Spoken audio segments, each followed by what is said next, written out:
Alrighty, let's have a look at another one of these ones. And in this case, we're going to be solving this using factorization. And you might look at this and go, this looks really tough. Like, how are we ever going to even start on it?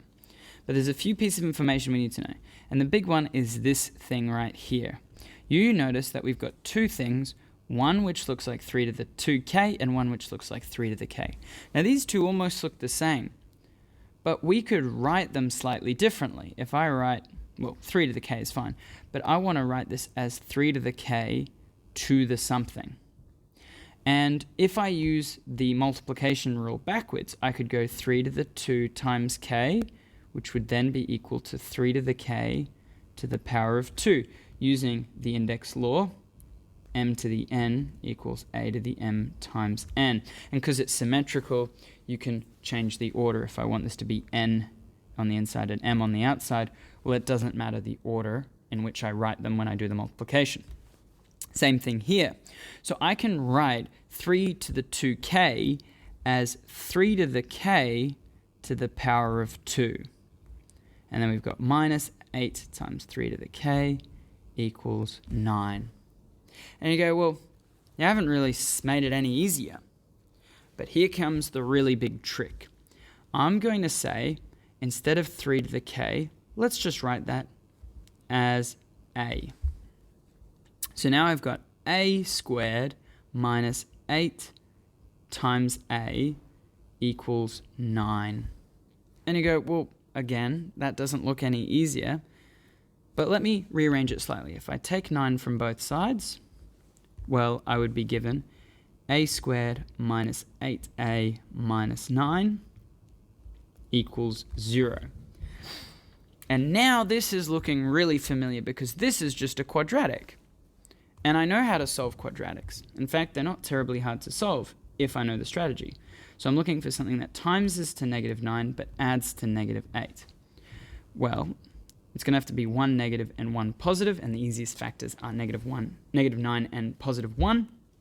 And in fact, that does in fact work, because if you add them up, you do get negative 8. Now, since it's a monic, we can directly factorize. So since there's a 1 in front of a, we can directly factorize. A minus 9, a plus 1 equals 0. So I've now directly factorized it using the two solutions I found. That's great. Nearly finished. The only thing I have to do now is actually solve for what we're actually looking for. So this can only be true if a1 is equal to 9 or if a2 is equal to negative 1. Alrighty. But I wasn't actually solving for a. Remember, I substituted 3 to the k as a to get rid of the double power thing. So now I need to unsubstitute. So let's now, once again, change a back into 3 to the k, sorry. So with this, I now get 3 to the k equals 9, and I get 3 to the k equals negative 1. Alrighty, well, the one on the left's not too bad. If I go 3 to the k is equal to 9, well, 9's really just 3 to the 2. And since the bases are the same, well, that means the powers need to be the same. So therefore, k equals 2. The one on the right's a little bit trickier.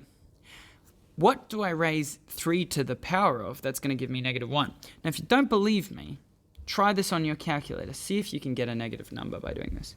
If I make k a really big number, let's say k equals 100, well, 3 to the 100 is big. And it's positive. But what if instead I subbed in like k is equal to negative 100, like something really, really small? Well, then I'd get 3 to the negative 100, which is equal to 1 over 3 to the 100 using the negative rule. Remember, a to the negative m is equal to 1 over a to the m. Well, that's 1 over a really, really big number, which is just a really, really small number. So therefore, 3 to the negative 100 is small and positive. It's still positive. And in fact, in general, you cannot solve something that looks like this. There is no solution for k. So if we ever get something like this, well, we can solve it far quicker by just saying there's no way for it to be negative. So therefore, there is no solution. So in this case, even though it was a quadratic and it looked like there'd be two solutions, in this case, there's only one solution, and it's k equals 2. Alrighty. Just to verify, we could do this on a piece of technology. So if I want to solve this using technology, well, I can just set y1 is equal to 3 to the 2k minus 8 times 3 to the k, except instead of k, when I type it in, I'm going to use the x instead. And y2 is equal to 9. Type that into Desmos. If you're using your calculator, it's going to be slightly different. So we're going to get y is equal to 3 to the power of 2x minus 8 times 3 to the power of x.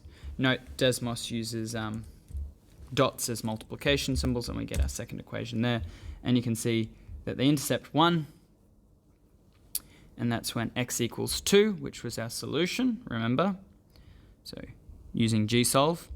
However, there's also, we can have a look, and you can see that no matter how far I go to the left, these two lines are never going to meet. They look almost like they're going parallel, even though the line above is slightly curving, they're never going to meet.